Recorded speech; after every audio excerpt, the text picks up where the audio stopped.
Je m'appelle Thérèse, et la vie m'a réservé quelques sacrés coups durs.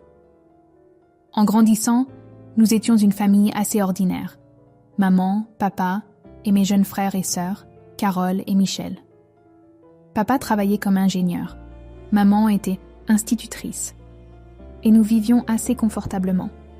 Rien d'extravagant, mais nous avions ce dont nous avions besoin. Tout a basculé pendant ma 2e année d'université. J'étudiais l'informatique, passant des nuits blanches pour conserver ma bourse, quand nous avons reçu l'appel. Papa avait eu une crise cardiaque au travail. Le temps que j'arrive à l'hôpital, il était parti. Les mois suivants ont été flous. Maman a dû prendre des heures supplémentaires à l'école et a commencé à faire des ménages le week-end. L'argent est vite devenu un problème. Je la voyais rentrer épuisée tous les soirs et je savais que je devais prendre les choses en main. J'étais l'aînée, après tout. Carole commençait juste le lycée et Michel était encore au collège. Ils avaient besoin de quelqu'un à la maison. Alors, je suis retournée vivre chez nous. Entre les cours, je préparais le dîner, aidais aux devoirs et m'assurais que la maison ne tombe pas en ruine. Ce n'était pas facile de tout jongler, mais quel choix avais-je ? L'université est devenue plus qu'un simple diplôme. C'était mon billet pour changer nos vies. Je me suis jetée à corps perdu dans la programmation, restant tard au laboratoire informatique, acceptant des projets supplémentaires, tout pour développer mes compétences. C'est là que j'ai rencontré Romain, un autre mordu d'informatique avec de grandes idées. On devrait faire équipe pour le projet final, m'a-t-il suggéré un jour. J'ai cette idée d'application qui pourrait être énorme. L'idée de Romain était simple mais brillante. Une plateforme conviviale pour la domotique qui fonctionnait réellement pour les gens normaux, pas seulement pour les geeks de la technologie. Nous avons passé des jours et des nuits à coder, tester, déboguer. En dernière année, nous avions un prototype fonctionnel qui attirait sérieusement l'attention. Thérèse, un type de techno à venir, a encore appelé, m'a dit Carole un après-midi, me tendant un message. Il dit qu'ils veulent discuter d'opportunités d'acquisition. Qu'est-ce que ça veut dire ? Ce que ça voulait dire, c'est que notre petit projet avait attiré l'œil d'une grande entreprise technologique. Après des mois de réunions et de négociations que je comprenais à peine, Romain et moi avons vendu notre application. Le jour où l'argent est arrivé sur mon compte, 1 million d'euros, je me suis assise sur mon lit et j'ai pleuré. Pas de jolies larmes, non, mais des sanglots bruyants et incontrôlables. La première chose que j'ai faite a été d'entrer dans la chambre de maman et de lui dire d'arrêter son 2e travail. Elle a protesté, bien sûr. Je ne peux pas simplement arrêter de travailler, Thérèse. Les factures sont payées, ai-je dit en lui montrant mon relevé de compte. Ses yeux se sont écarquillés, puis se sont remplis de larmes. Comment as-tu ? Tu te souviens de cette application sur laquelle je travaillais ? Eh bien, il s'avère que les gens la veulent vraiment. Ai-je souri. Tu as devant toi une millionnaire, maman. Et la première chose que je fais, c'est m'assurer que tu n'aies plus jamais à nettoyer une autre maison. En quelques semaines, j'avais engagé des artisans pour transformer notre maison vieillotte. Nouvelle cuisine, nouvelle salle de bain, tout neuf. Mais la pièce maîtresse était le système domotique que j'avais conçu spécialement pour maman, codé sur mesure par mes soins. Dis simplement ce dont tu as besoin, et la maison écoute. Lui ai-je expliqué, lui montrant comment tout fonctionnait. Lumière, température, musique, sécurité, tout était connecté. Maman regardait autour d'elle avec émerveillement alors que les lumières diminuaient, que la musique commençait à jouer et que la cafetière se mettait en marche avec seulement quelques mots. « C'est comme par magie », a-t-elle murmuré. « C'est la technologie », l'ai-je corrigé. « Et je paye pour tout, Internet, la maintenance, tout. Profitant, c'est tout. » Pour la première fois depuis la mort de papa, maman avait l'air vraiment détendue. Elle n'avait plus à tout faire elle-même. Une simple commande vocale, et l'aspirateur se mettait en marche. Une autre commande, et le dîner cuisait. Je lui avais donné du temps, le cadeau le plus précieux auquel je pouvais penser. Après l'obtention de notre diplôme, Romain et moi avons suivi des chemins séparés. Il a pris sa part de l'argent et a rejoint une start-up de jeux vidéo. J'avais d'autres projets. J'ai investi la majeure partie de mon argent dans la création de ma propre entreprise, axé sur la technologie domotique. Ses débuts ont été difficiles, de longues heures, un stress constant et la connaissance terrifiante que la plupart des startups échouent dès leur première année. Mais je n'étais pas comme la plupart des gens. Ma famille dépendait de moi et l'échec n'était pas une option. Mon entreprise a connu une croissance régulière et, en 2 ans, j'avais une équipe de 15 employés et une gamme de produits à succès. Le produit phare était un système domotique intégré, s'appuyant sur ce que Romain et moi avions commencé, mais en allant beaucoup plus loin. Je me suis acheté un modeste appartement en centre-ville, près du bureau, et une voiture fiable, rien d'ostentatoire. Je n'étais pas intéressée par le fait de me faire remarquer. La plupart de mes bénéfices retournaient directement dans l'entreprise ou à ma famille. J'ai mis en place des virements automatiques pour maman, Carole et Michel, m'assurant qu'ils aient ce dont ils avaient besoin.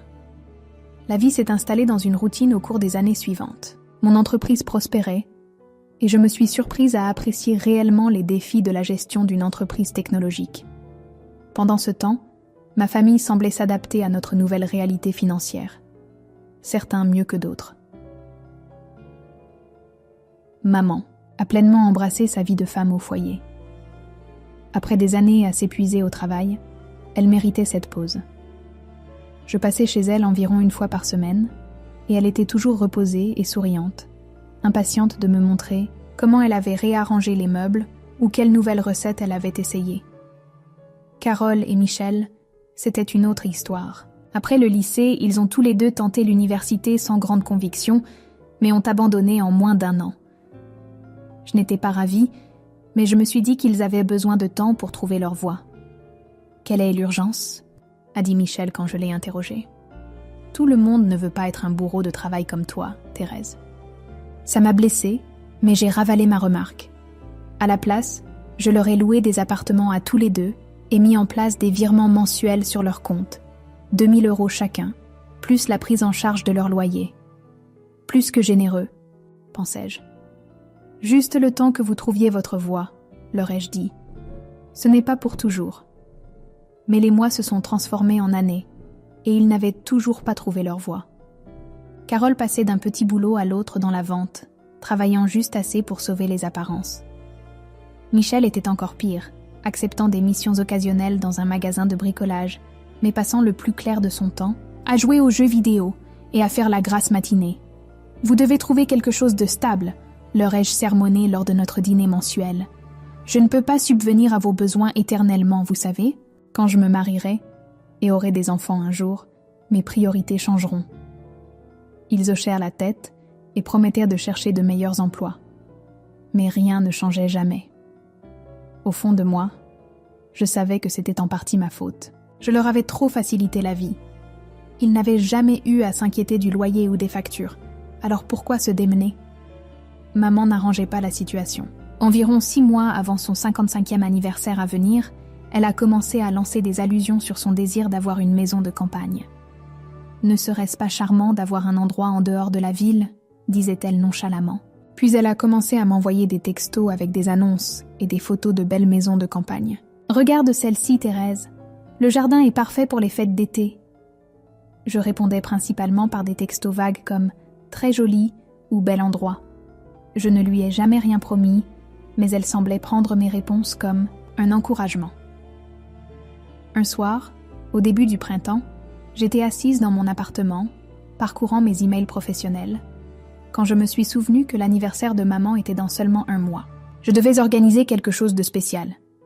J'ai créé une discussion de groupe avec Carole et Michel ce soir-là. Maman a 55 ans le mois prochain. On devrait lui organiser une grande fête dans un bon restaurant. Vous êtes partants tous. Les deux ? Ai-je tapé. Leurs réponses sont arrivées rapidement. Carole. Ça a l'air cher. Tu peux t'en occuper, non ? Je suis fauchée jusqu'à la paix. Michel. Je ne peux pas aider à organiser. J'ai ce tournoi de jeux vidéo ce week-end-là. Mais je viendrai. J'ai soupiré. J'aurais dû m'y attendre. D'accord, je m'occupe de tout, ai-je répondu. Pendant les semaines suivantes, je me suis investie corps et âme dans l'organisation de la fête d'anniversaire parfaite. J'ai réservé le restaurant le plus cher de la ville, celui avec un salon privé et une vue magnifique. J'ai commandé les plats préférés de maman et un gâteau personnalisé.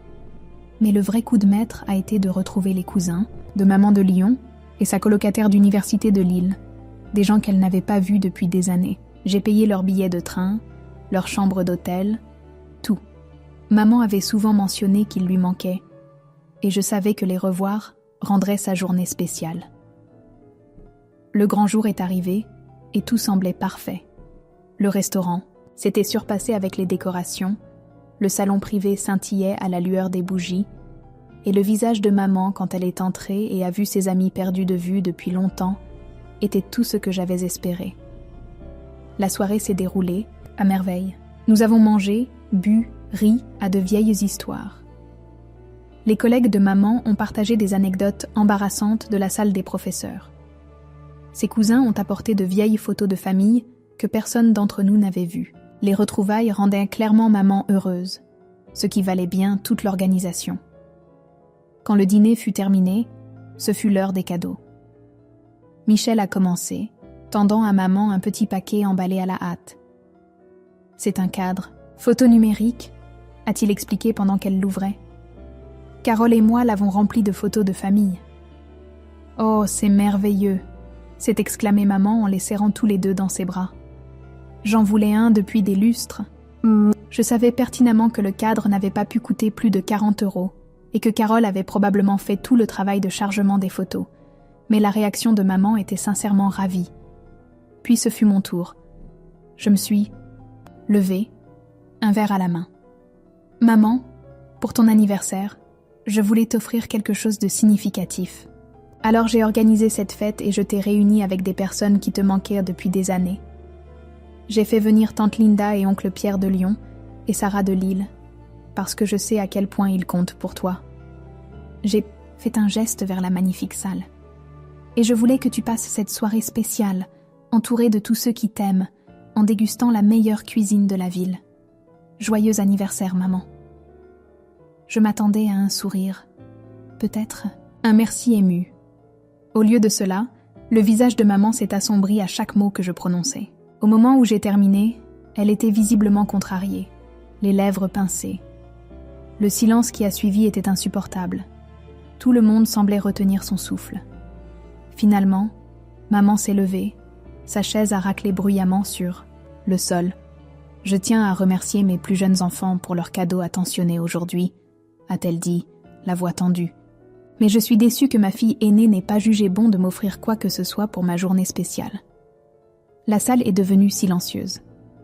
Les invités échangèrent des regards confus, et j'ai entendu des chuchotements commencer autour de la table.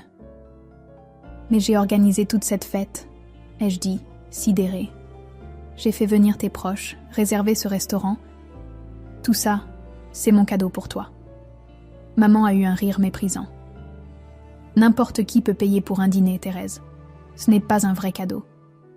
Ce que j'attendais, c'est la maison de campagne dont je te parle depuis des mois. J'ai dit à tout le monde que tu me l'offrirais aujourd'hui. » Je l'ai regardé fixement, incapable de croire ce que j'entendais. Les chuchotements autour de la table se sont intensifiés. « Je ne t'ai jamais promis de maison, » ai-je dit, essayant de garder ma voix calme. « C'est moi qui décide des cadeaux que j'offre, pas toi. »« Tu es égoïste et cupide, » a sifflé maman. « Mes amis savent toutes que je devais recevoir une maison, aujourd'hui. Tu m'as humiliée devant tout le monde. Mon argent est investi dans mon entreprise, » ai-je expliqué, de plus en plus désespérée. J'ai des projets, des dépenses. Avant que je puisse finir, maman a attrapé sa serviette et me l'a jetée dessus. « Tu es idiote et inconsciente. Je ne veux plus de toi à ma fête. Tu as tout gâché. Sors d'ici. » La salle est devenue complètement silencieuse. J'ai regardé les visages choqués de nos invités, puis l'expression de colère de ma mère. Carole et Michel restaient figés, ne disant rien pour me défendre. « Très bien, » ai-je réussi à dire. J'ai attrapé mon sac à main et je suis sortie. Mes jambes tremblaient, tellement que je pouvais à peine tenir debout. Dehors, j'ai essayé de monter dans ma voiture, mais mes mains tremblaient trop pour insérer la clé. Finalement, j'ai appelé un taxi et me suis effondrée sur la banquette arrière, donnant mon adresse au chauffeur avant d'éclater en sanglots. Quand je suis rentrée chez moi ce soir-là, j'ai éteint mon téléphone et je me suis allongée sur mon canapé. Je n'arrivais pas à croire ce qui venait de se passer. Après tout ce que j'avais fait pour ma famille au fil des ans, c'était comme ça qu'ils me traitaient. J'avais l'impression d'avoir vécu dans une sorte de réalité parallèle, où tous mes sacrifices ne signifiaient rien. Le lendemain matin, j'ai finalement rallumé mon téléphone. Il a immédiatement explosé de notifications, des dizaines de textos et d'appels manqués de ma famille. Je les ai parcourus avec une incrédulité croissante. Carole, pourquoi tu n'as pas juste donné à maman ce qu'elle voulait? Tu sais, que tu as l'argent. Michel, tu as embarrassé maman devant tout le monde. Pas cool, Thérèse. Maman, je suis prête à te pardonner si tu m'achètes la maison de campagne. J'en ai déjà choisi une. Elle avait même joint une annonce pour une maison à 750 000 € avec 5 chambres et une piscine. Comme si rien ne s'était passé. Comme si son comportement était tout à fait normal et que je devais juste débourser 3/4 de millions d'euros pour arranger les choses. J'ai jeté mon téléphone à travers la pièce, manquant de peu la fenêtre. « Ils sont sérieux ?» ai-je crié à mon appartement vide. Pendant les jours suivants, j'agissais machinalement au travail, incapable de me concentrer sur quoi que ce soit. Alors que j'étais assise à mon bureau un soir, le bureau vide à part moi, j'ai commencé à faire une liste de tout ce que j'avais fait pour ma famille depuis la mort de papa. Le soutien mensuel total que je fournissais était stupéfiant. 2 000 € à Carole, 2 000 € à Michel, le paiement intégral du loyer de leurs 2 appartements, 2 000 € à maman, toutes les charges pour la maison de maman, l'entretien d'Internet et du système domotique, plus d'innombrables extras, réparation de voitures, frais médicaux, même des vacances.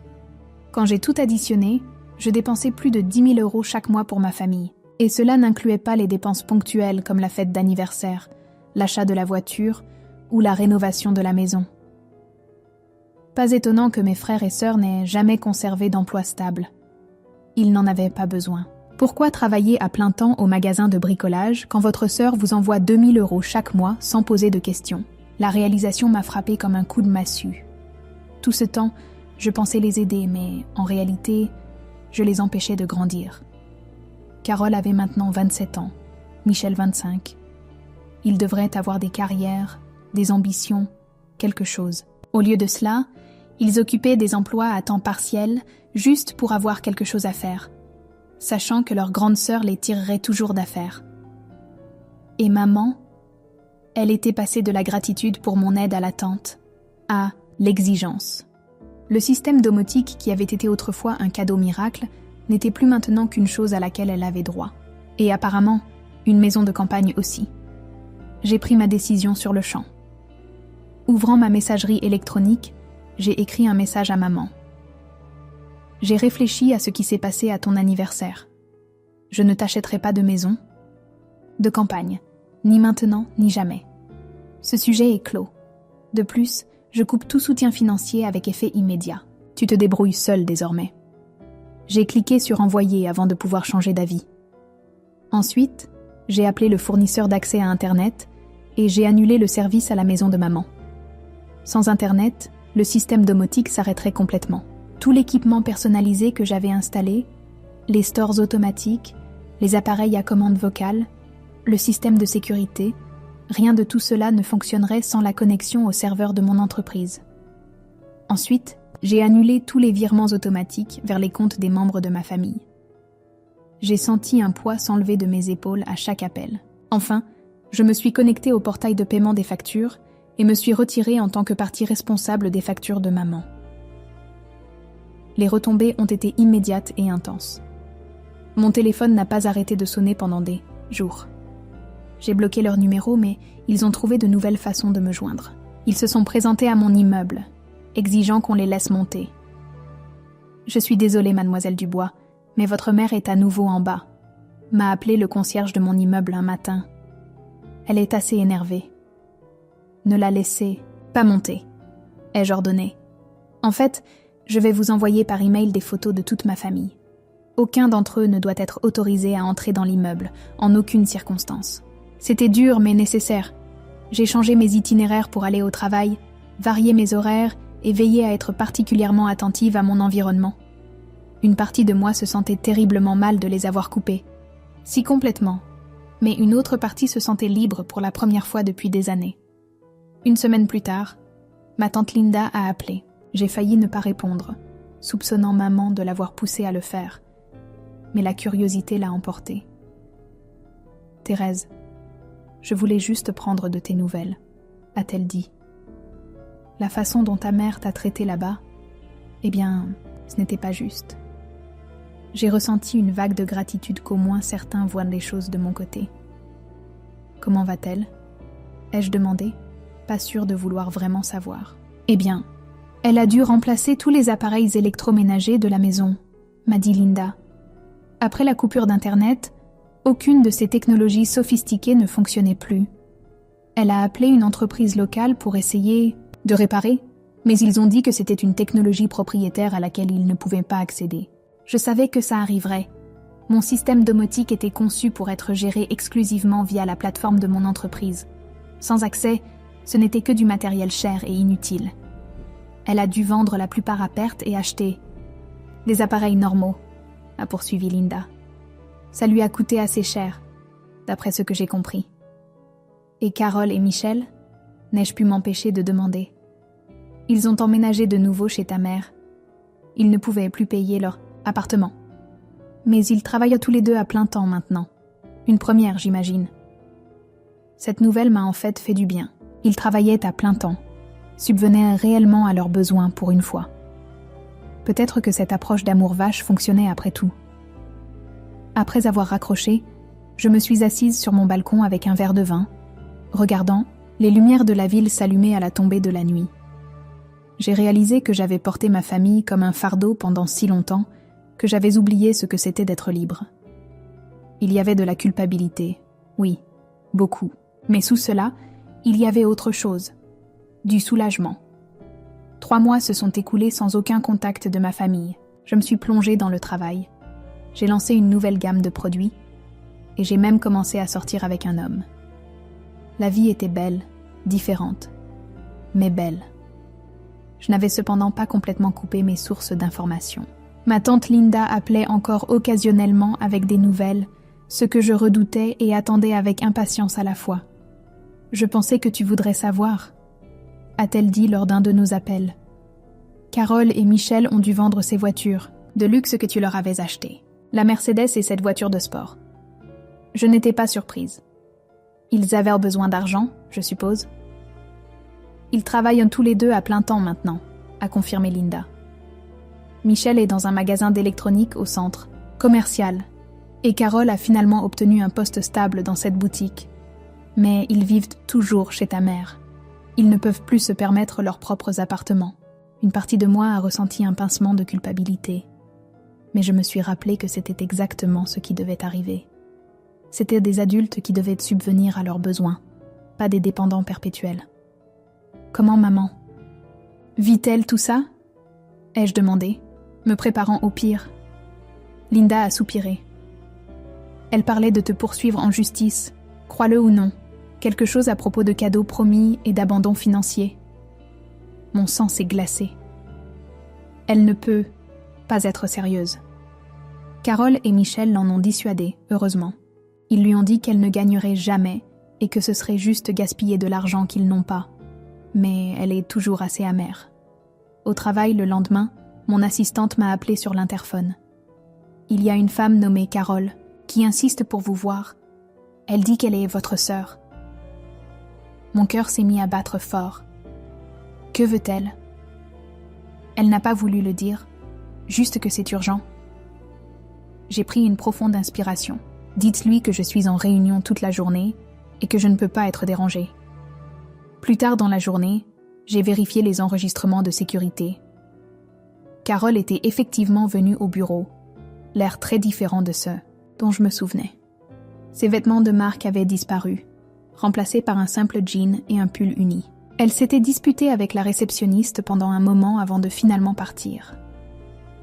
J'ai ressenti une douleur momentanée de regret, mais j'ai chassé ce sentiment. Quoi qu'elle veuille, de l'argent, très probablement, céder nous ramènerait simplement au même schéma toxique. Ce soir-là, j'ai dîné avec mon petit ami, Damien. C'était un développeur de logiciels que j'avais rencontré lors d'une conférence technique. Brillant et ambitieux comme moi, mais avec une chaleur qui équilibrait mon approche parfois clinique de la vie. Je lui ai parlé de la visite de Carole et de ce que ma tante avait partagé sur la situation de ma famille. « Waouh !» a-t-il dit quand j'ai terminé. « C'est beaucoup à digérer. Penses-tu avoir pris la bonne décision en coupant les ponts complètement ?» J'ai soigneusement réfléchi à la question. Il ne me respectait pas, Damien. Il me voyait comme un distributeur automatique, pas comme une personne avec des sentiments et des limites. Ma mère m'a jeté une serviette dessus dans un restaurant plein de monde parce que je ne voulais pas lui acheter une maison. Une maison, c'est assez extrême, a-t-il convenu. Le truc, c'est que je me sens parfois désolée pour eux. Ai-je admis. Surtout quand j'entends qu'ils ont des difficultés. Mais ensuite, je me souviens comment ils m'ont traité, à quel point ils sont devenus exigeants, et je sais que j'ai fait ce qu'il fallait. Damien a tendu la main sur la table et a pris la mienne.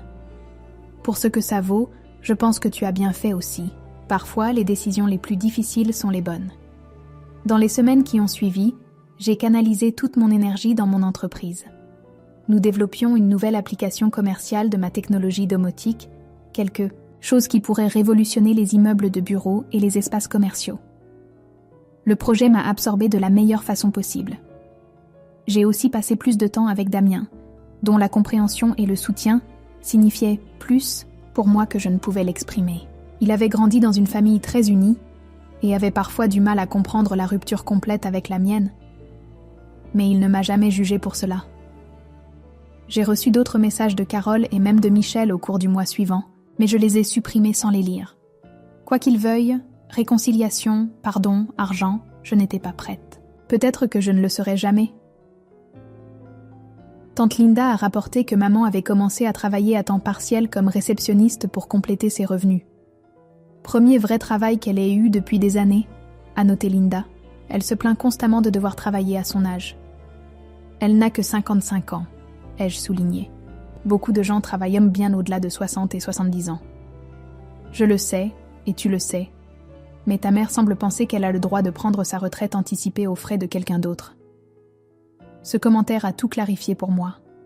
L'exigence. C'était la racine de tous nos problèmes. Ma famille en était venue à se sentir en droit de profiter de mon succès, de mon argent, de mon soutien constant. Ils n'avaient rien gagné de tout cela, mais ils l'attendaient, néanmoins. En coupant les ponts, je ne les avais pas seulement forcés à voler de leurs propres ailes financièrement, j'avais remis en question leur conviction fondamentale qu'ils méritèrent d'être pris en charge simplement parce que nous étions de la même famille.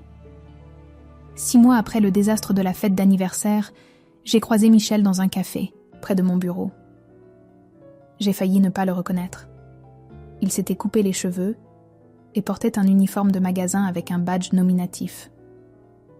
Nos regards se sont croisés, et il y a eu un moment gênant où aucun de nous ne savait quoi faire. Finalement, il m'a fait un petit signe de tête en guise de reconnaissance avant de se détourner.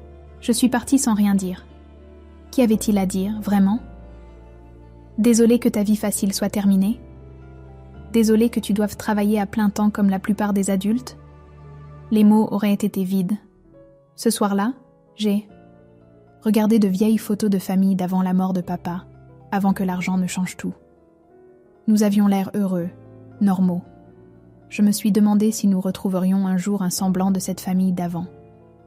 Probablement pas. Trop de choses s'étaient passées, trop de mots durs échangés. Mais étrangement, j'étais d'accord avec ça. J'avais construit une belle vie pour moi-même. Une entreprise prospère, une relation avec du potentiel, des amis qui m'appréciaient pour qui j'étais, pas pour ce que je pouvais leur donner. Et quant à moi, pour la première fois depuis des années, je me sentais libre. Libre d'obligations, libre de culpabilité, libre du poids constant de soutenir 3 adultes qui auraient dû subvenir à leurs propres besoins. Fin de l'histoire.